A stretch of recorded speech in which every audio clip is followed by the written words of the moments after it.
Okay. Is that a Syracuse hat I see back there? Lovely. I love it. Me too. Um, okay, well, I will get started. I'm going to take you all on a little journey back in time to when our forest looked a little bit more like this. This might be familiar to you. It's the pine bush.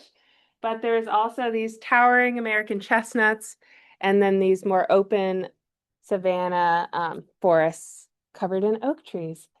Um, and so this is slightly familiar, I'm sure, to a lot of you, having been at the Pine Bush, but it might surprise you that a lot of the eastern United States actually looked a lot like this in pre-colonial times. And that's because there was a lot more fire. So this is a really cool chart. Can you see my mouse? Yes. Um, Showing the historical fire return interval from 1650 to 1850. So more red means that there is more fire. So down in the southeast, there is quite a lot, and then going all the way up in the eastern US. And you can see in the eastern US, there was much more frequent fire than in the west. And I feel like people think about fire more in the west, but fire's in the east, folks. So, and then even if you go up and you can see Albany's right around here, there's a decent fire return interval here.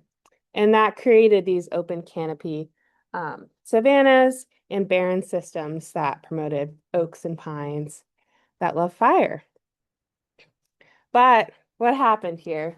So around the mid 1900s, even before that, when European settlers came, a lot of fires were ignited by indigenous communities, um, and with cultural suppression and genocide, that went away. And then even more in the mid 1900s with Smokey the Bear, a lot of fire disappeared. It's also a little bit of a mystery to me what side comes next because I can't see it, but um, our forests now look a bit more like this. So this might be more familiar to you all. This closed canopy mesic forest. There's lots of maples, lots of cherry. It's darker, cooler, and wetter. And this is due to a phenomenon known as mesification. So it's really the process of forests becoming more mesic. So as fire importance decreases on the landscape, from the mid 1900s to the foreseeable future, mesification increases. So as fire is gone from the landscape, these canopies become more closed because fire's not opening up the canopy. I'm sure you all are somewhat primed on this, having been exposed to the pine bush a little bit. But then there's this positive feedback. So the less fire there is, the more easy it is to have less and less fire in the landscape because it's getting darker and cooler and wetter. So the fuel is harder to ignite.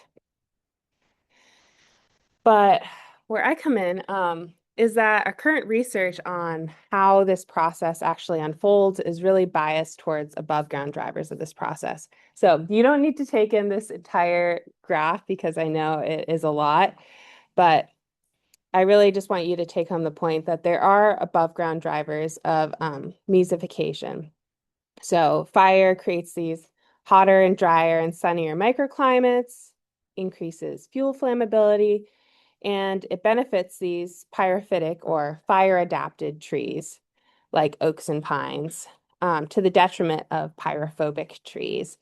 But in modern fire exclusion regimes, there's this more dense overstory dominated by these fire sensitive species, creating these cooler and darker and wetter microclimates, lower fuel flammability. That really hurts the success of these fire sensitive trees. But in addition to these important above ground drivers, there's a lot also happening below ground. Um, and this is where I don't want you to have to absorb everything, but fire can affect soil moisture, can affect soil nutrients, it can affect different biota in the soil, so little microbes, whether it's fungi or bacteria in the soil. And those can all interact with the trees and with the nutrients in the soil to potentially benefit fire-adapted trees. So that's really what my research is focusing on. But what I really want you to zero in on is mycorrhizal fungi. So who here has heard of mycorrhizal fungi? Okay, most of you. Of course, these three.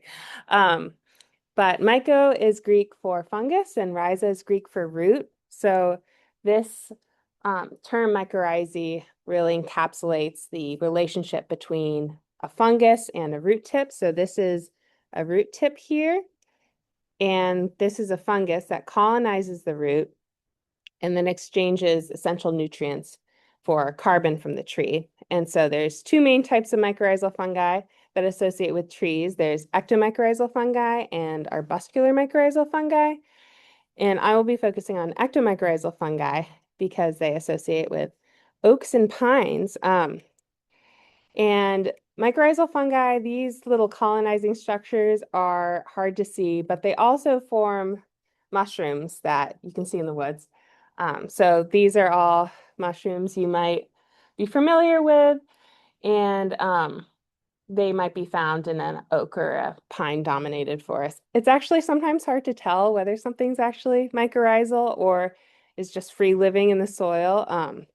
But these all have been associated with pine or oak forests. So when you see one of them, you can think about maybe it has a relationship with the trees. So what I'm really interested in is if fire affects soil nutrients or fungi, it could affect the trees because they really form this intimate relationship with the trees. And the trees, especially pines, really rely on mycorrhizal fungi for their growth. So there's me looking at the soil. Just gonna see what the time is. So the driving questions of my research project, which is one of the chapters of my dissertation, hopefully wrapping up soon, is how does fire affect soil fungi and nutrients? And then that should be number 2. How do these fire-induced shifts affect pine success? So my overarching hypothesis is that fire will affect soil nutrients and fungi in ways that promote these fire-adapted trees like pines.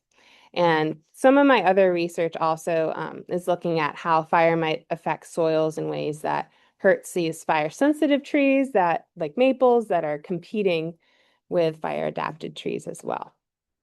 But I won't get into that for this talk. So I did my research at the lovely Albany Pine Bush. So back in November 2024, which I'm sure was a memorable time for everyone, but especially for us being at the Pine Bush, that was a highlight. And as a little reference, this is where we are right now. So just south of here was our first plot. So we established 3 plots that were controlled, so there had not been a fire in Albany Pine Bush history. And that would be from 1991, correct? Yes, okay. I'm always nervous talking in front of the people that do the burning in case I get the dates wrong. And then we established these infrequently burned plots. So they had 2 to 3 fires in the history of the pine bush, and then frequently burned plots had 3 to 4 fires. So out the West Coast folks would think this is not frequent at all. But for us, it's frequent. Any fire is good. And then we established 8 random sample points and within each of the stands. And then at each of the points, we collected a little gallon Ziploc of soil to use for later. So this is kind of what the treatments look like. The unburned treatments were overgrown. The infrequently burned plots were a little more open. And then I pulled this from the website, so it's actually a little biased. But frequents are beautiful and there's flowers and everything. And we had a great day sampling soil. It looks like, Alex, you have the same jacket on. On us today. So you were there. But a great day, a great crew coming out to help sample soil. So you can see we dug the first 10 centimeters of soil and then put it in a Ziploc bag. And then there's another crew that had this soil core that went down a little deeper. But then we did all these different analyses. So we extract DNA from soil. I don't know if anyone did that in their high school science labs extracting DNA from strawberries or something, but you can pretty much take the DNA barcode to see what the fungal species are in the soil.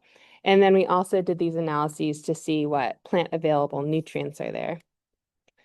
And then we brought back all the soil, so it was quite heavy, and then brought it up to the greenhouse at Syracuse University and launched a greenhouse experiment. So this was the experimental design. It's a little hard to digest immediately, but pretty much we were attempting to isolate fire effects on soil biota from fire effects on soil nutrients. So on the left is the first one, where we created this homogenized soil that was sterilized. So all the fungi were dead in there, and there was just the nutrients that stayed the same in the soil. And that was all mixed across all the treatments. And then we added a little bit of live inoculum from either the frequent, infrequent, or control plots, so that it was really just fire effects on soil microbes like fungi or bacteria that were isolated here.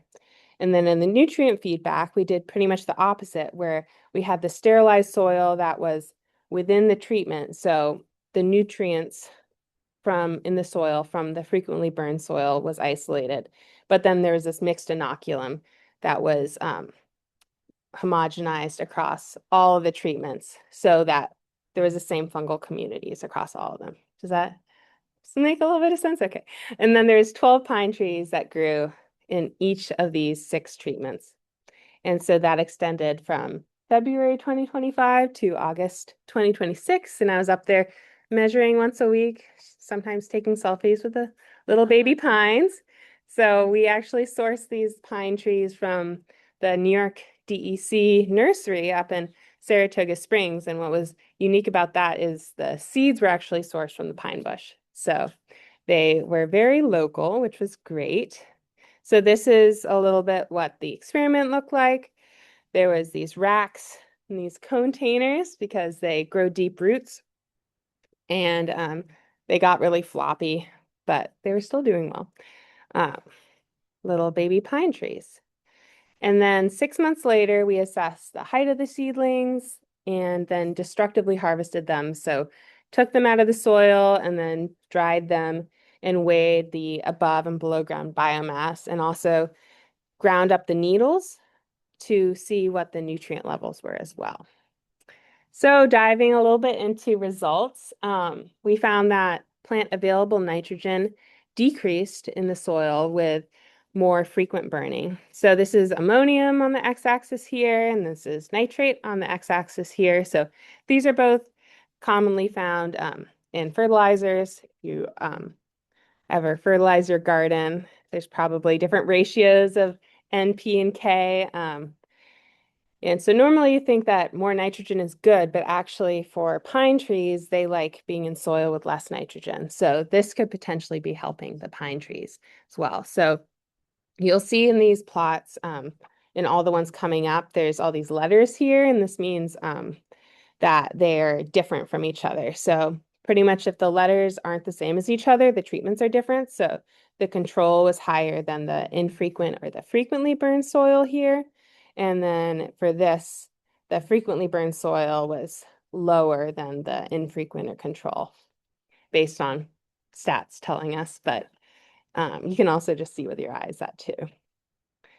But we also found increases in plant available calcium and manganese. So calcium is a essential base cation that plants need. If you ground up limestone, there'd probably be a lot of calcium in that. That's where a lot of cations are from. And then manganese is thought of as a micronutrient, so it's found in small quantities in soil, but plants still need it, so it's essential for plants. And yeah, go ahead. Benefit less oil nitrogen? That's a good question. I'm just wondering if a lot of the fire fights would have similar nutritional needs.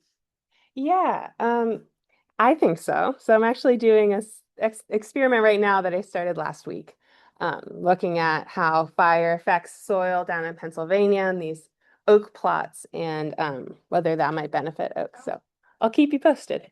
Yeah.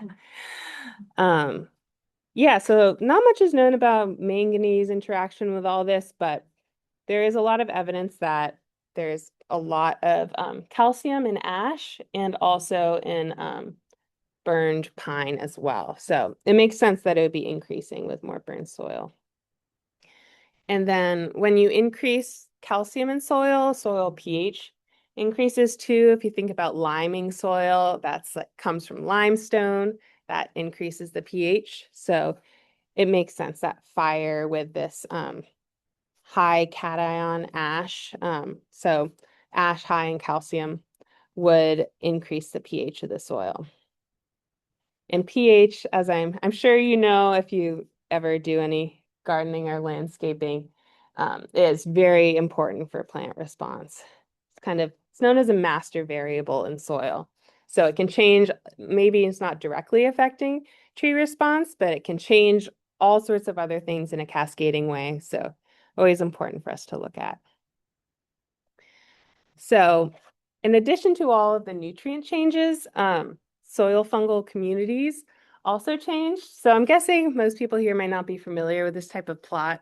Um, and I still don't fully understand this, but it's you actually helped me understand it a little bit. But this is pretty much a way for scientists to collapse very complicated data into a somewhat more simple, easily visualizable format. So if you see, there's a lot of data points here. Each single data point is one soil sample and represents the fungal community in the soil. So say that there's a lot of one species and less of another, and a little mix of the other ones. That is represented by this point. And then the communities that are more similar to each other are closer together, and the ones that are farther apart are more different. So really what you need to take from this is that the composition of the community, so pretty much who's there and in what amounts, um, are more different in the control and frequently burned soil than in the infrequently burned soil. Um, yes, and I think most scientists would not fully understand the fundamentals of how it's done behind the hood of the programming, but that's the basics you need to know. So we were pretty excited to see this. Usually there's a lot of overlap in the points when you do this kind of multi-dimensional scaling, that's what it's called. Uh, but here you can see this clear separation in the composition. So fungal communities are changing somehow. How exactly they are gets a little more complicated. So then diving back into the tree response data. So again, we grew all these different trees in different burn treatments, isolating the biotic and the nutrient effects on soil. Grew for 6 months and then destructively harvested them to see their biomass. So we found that live above ground biomass. So we took out any parts that were dead and didn't include any dead seedlings, but most of them survived. So this is the biotic feedback experiment here. So the frequently burned soil, they had a slightly higher average growth than the infrequent or the control soil. But in the nutrient feedback experiment, they grew a lot higher. So this seems to suggest that fire specifically affects soil nutrients in ways that seem to benefit pine trees. So by the end of the experiment, I was pretty convinced that we weren't going to see any patterns. So I was very happy to see that there is some difference. So this was above ground biomass, so just everything above the roots. But you can see the exact same pattern pretty much in the roots as well. So slight increase in the biotic feedback experiment with more frequent burning, but really drastic increase in the nutrient feedback experiment. So when you add them both together, you can see total live biomass is quite high. And this is in milligrams, so it might seem like they're really large, but they're really just babies that are just about 4 or 5 grams. So one thing we also thought was interesting is that in addition to their growth being higher, the concentration of the nutrients in the needles. So we ground up the needles of the seedlings at the end of the experiment and then sent them off to Penn State for analysis. There was higher calcium and then also higher manganese in the needles of the trees that were burned, that were growing in the burned soil.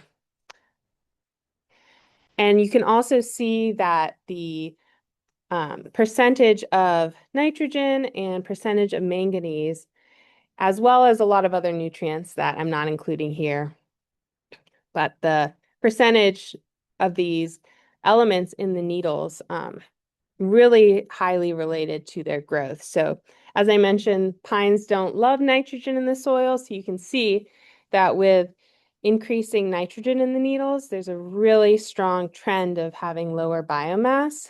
But then increasing manganese in the needles, there's slightly less strong trend, but still increasing biomass of the trees. So they seem to be responding to the levels of nutrients that they have.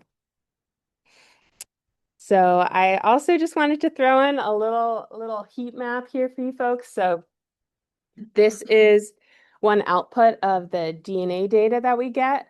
So we pretty much grew the pine trees for 6 months, and then when we harvested them, we also harvested the root tips to see what fungi were actually growing on the pine trees at the end of the experiment. And so each row is a different genus of fungi, and it's really dominated by this one kind that has a couple of variations, but what I wanted to draw your eye to is what's kind of down here in lower quantities. So this is percent relative abundance of this, but there was these two genera, Russula and Laccaria. I don't know if I'm pronouncing that right, actually, but these are some of the fruiting bodies you might see of these.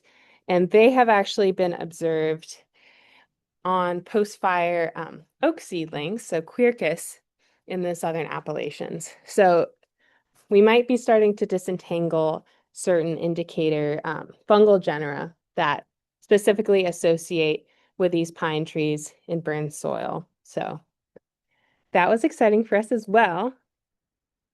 And then the last thing I want to throw out here, so this is, again, one of those graphs that is confusing and has the fungal communities being different farther apart from each other. But and then the arrows on top are trying to pretty much overlay the nutrient trends on top of the fungal community trends. And what these arrows pretty much mean is that changes in soil nutrients are affecting the shifts in fungal communities. So they're all tangled up with each other. This is sulfur, there's nitrate here, zinc, pH. They're all leading to these changes in fungal communities in different ways. So my general conclusions for now is that seems like the hypothesis is partially correct. Fire seems to alter soil nutrients in ways that benefit pine seedlings.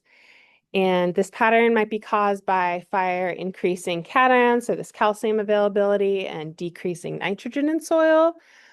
Fungal communities also seem to differ between the fire treatments, but there's less of a clear signal to pine growth. Um, so yeah, this is concluding a little early, but there's so many people I want to thank, from the folks at the Pine Bush to my lab mates and all the amazing volunteers. We have someone here that's out digging the soil with me in November. So happy to take any questions and chat.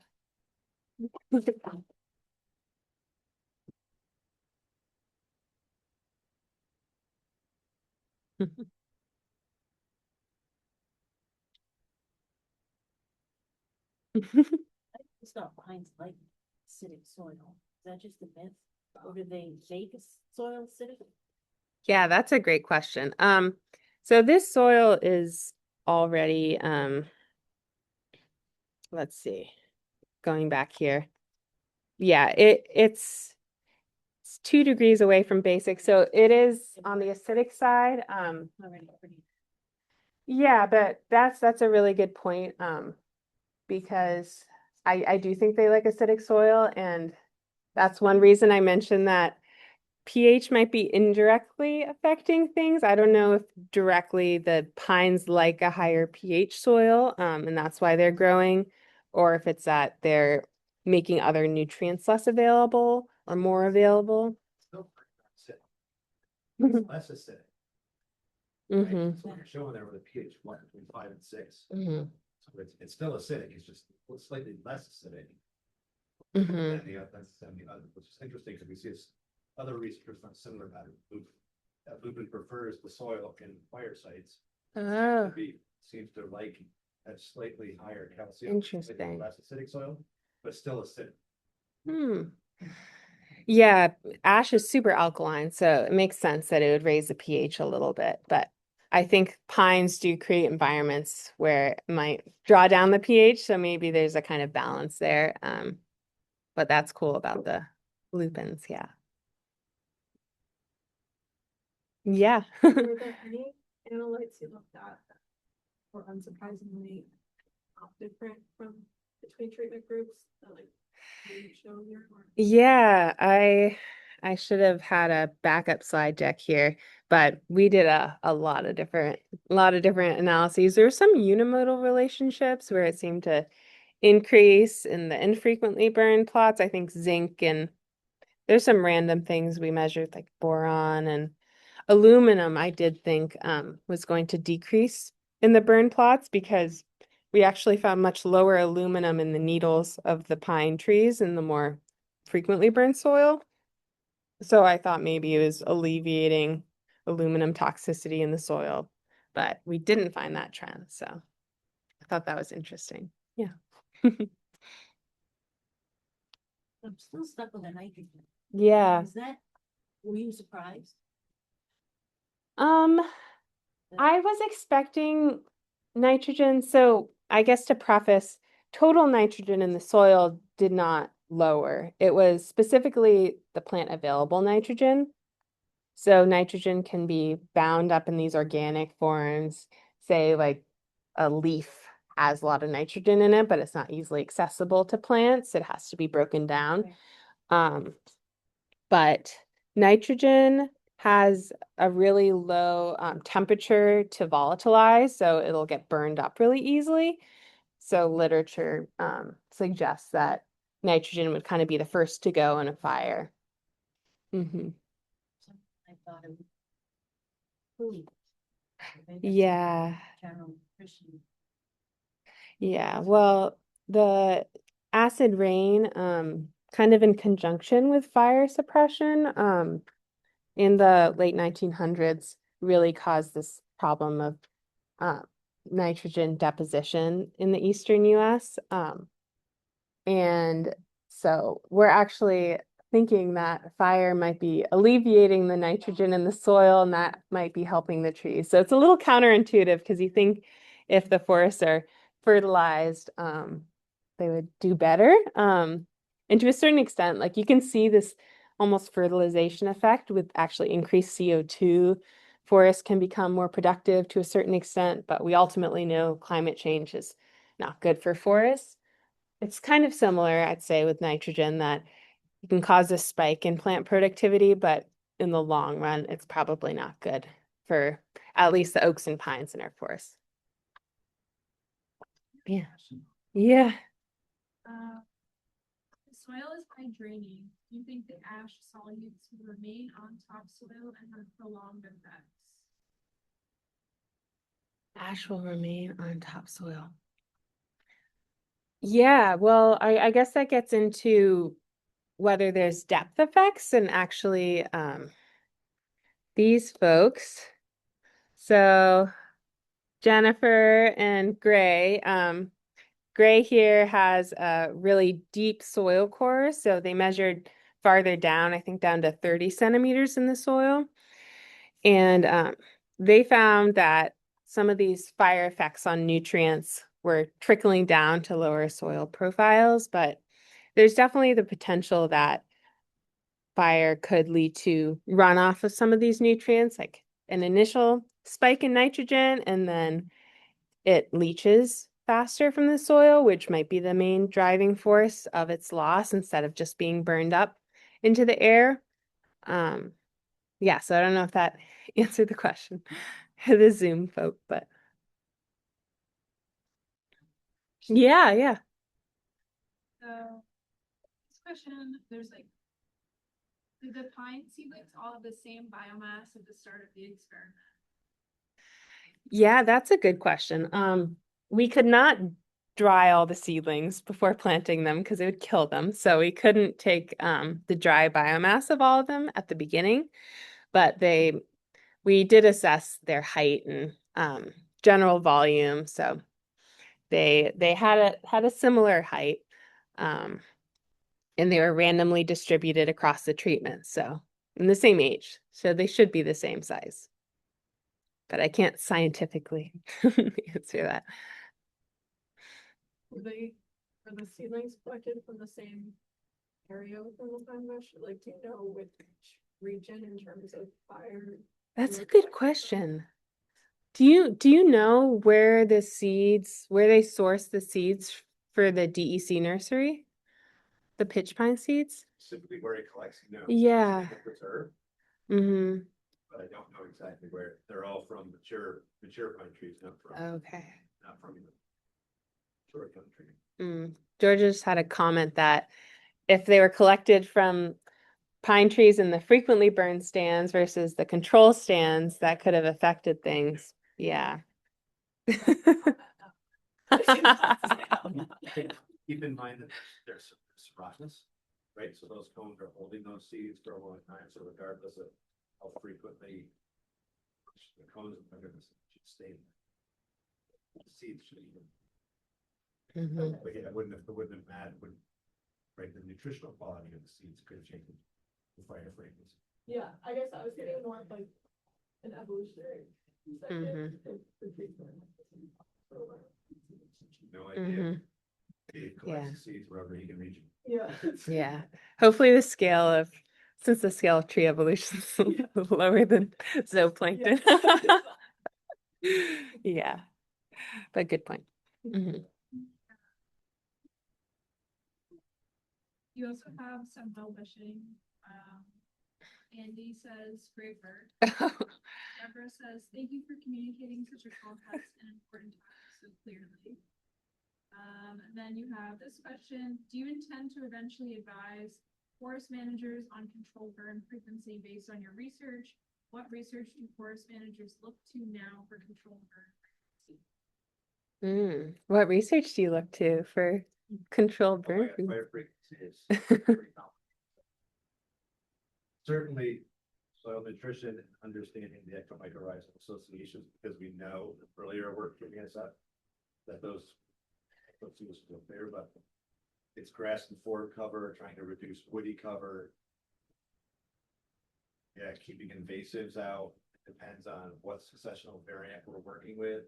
So the more grassy sites are on a higher fire frequency, and the pitch pine forests would get, all of that comes into play. Mhm. Native species habitats, how frequently we can or cannot get on them. So yeah, fire frequency it is the wild card. It is that we have a couple of key questions long term that we're looking to try and refine, and that is one. Mhm. Nobody knows, right?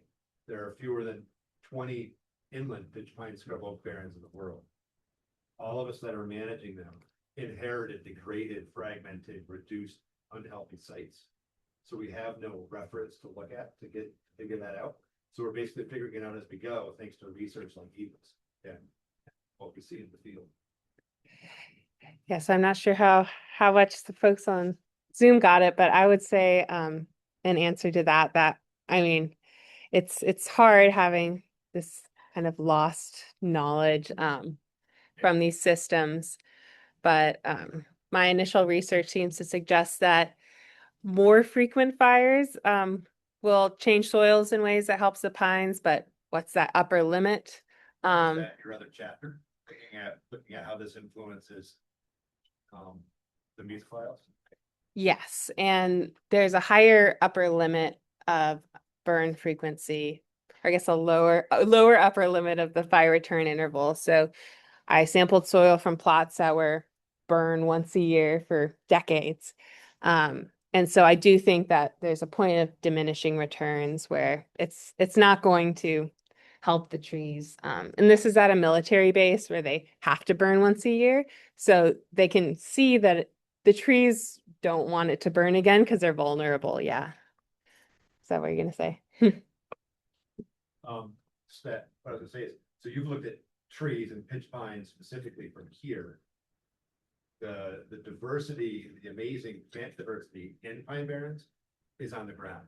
It's the grasses, the forbs, and the dwarf shrubs.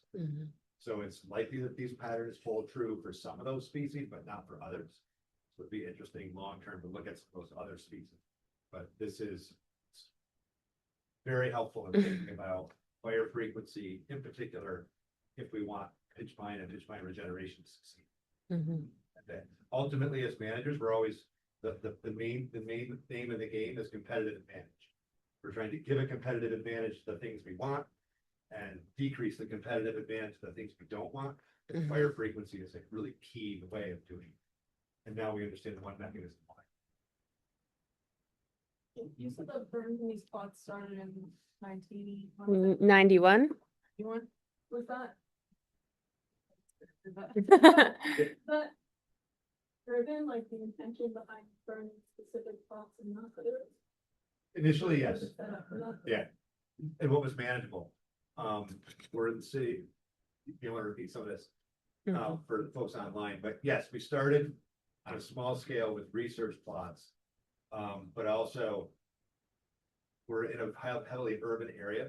So the logistics of managing fire, managing smoke, and ensuring that we're not affecting our neighbors was as much of, if not a higher importance of a research question early on. Than some of the ecological stuff. Like, could we do it? Could we do it safely and not impact our neighbors? Yeah. So those initial burns in the early 90s were very, very small. How often do they happen now? So Well, we're. Yeah, so the question was, how often do we burn now? So we burn annually, where we've been getting around 300 to 400 acres a year. And where we burn depends on all those factors I've listed. But all right, we are transitioning out of the restoration phase to the maintenance phase. So think of it like COVID or having the flu or something, where the restoration phase is you're in ICU, right? You're in the maintenance phase is eating well and exercise. So we've transitioned a lot of the pine barrens to that maintenance phase, but we still don't know exactly what the fire frequency needs to be. So most of our sites, we're burning on a 3 to 5 year frequency to try and keep the woody plants at bay, give the competitive advantage to the grasses and wildflowers, while still ensuring that the oaks and the pines that we really want are also doing. But yeah, we're burning someplace every year. The preserve is now 3,400 acres, so Yeah, we live in the area here, so. it's a massive game of hopscotch. Yeah. Good question. I have a comment and then also another question.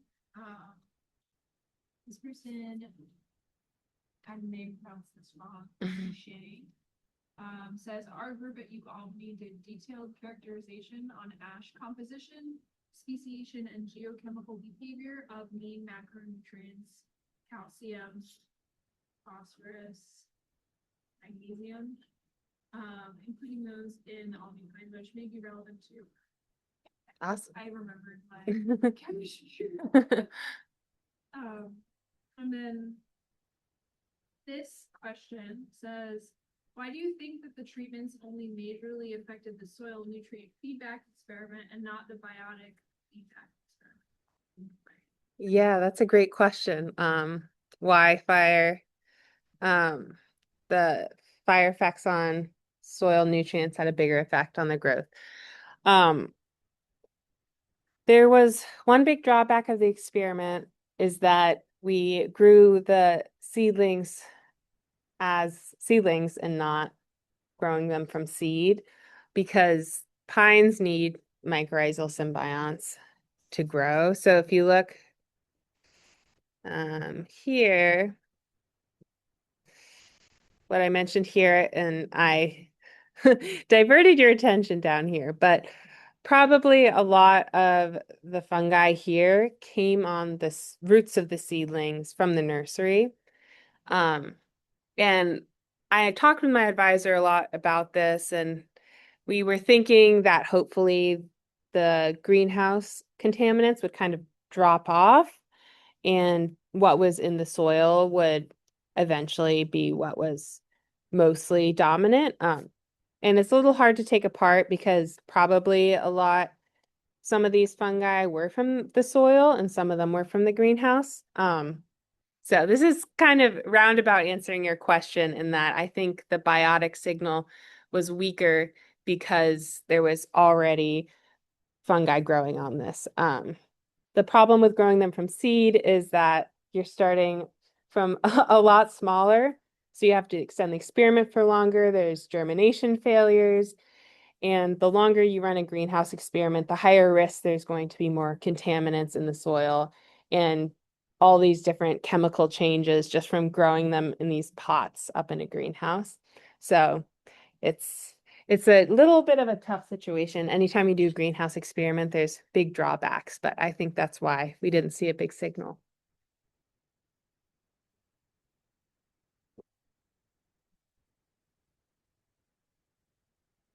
Okay.